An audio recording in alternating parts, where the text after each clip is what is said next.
So so far may mga business ka na siya yung nag-recommend kung anong klase. No, nilalatag lang niya, oo. Tapos ako mag-design.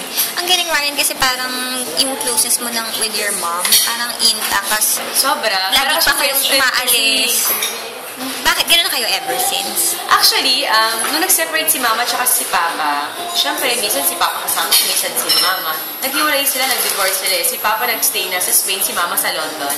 Tapos sabi ko parang, it's about time, nag-work na ako, siguro time naman kami together. Although si Papa kasi mismo may family naman siya. Although umuwi naman ako, kaya pumunta kami sa Spain, minsan kasama ko pa si Dog. So okay yung relationship ko kay Papa at tanggap ko yan lahat. Kasi ang maganda sa akin, bata pa lang ako, pinaliwanag nila sa akin kung bakit sila nag-iwalay. So yung naging mahirap para sa akin. Sabi ko kay Mama, it's about time na mag-band tayo together. So, natasya ko sa kanya kasi lounge stewardess siya sa London.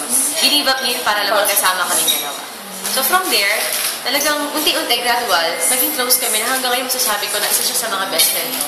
Na, ano man ang pwede kong sabihin at ikuwento sa kanya, nandyan siya. Personal life man yan, pag-ibig man yan, yes, lahat talaga alam niya. Somebody na makausap. Ilan taon ka nung nag-separate yung parents? 2 years old. Tapos nung nag-resign yung mom mo, ilan taon ka na? Resign from being a lounge? Time ng Jezebel yun. Jezebel. So, ang galing, at least you're making up for whatever lost time apart. Mas maganda rin, punta ako sa Spain, dalawin ko si Papa, kita yung mga kapatid ko, at kilala ko ng mga kapatid ko, at yun ang maganda. Kasi may communication kami everyday ni Papa, nag-chat kami, tapos nag-send siya ng mga pictures ko na nangyayari sa kasi ganun din ako. So, minsan tatawag yan, minsan hindi ko masyado maintindihan, although nagtatagalog siya, nag-i-English siya, nag-Spanish siya, just lang, hindi nga naintindihan pa, mas bigay ko kay Mama, gagawin ako sa kanila.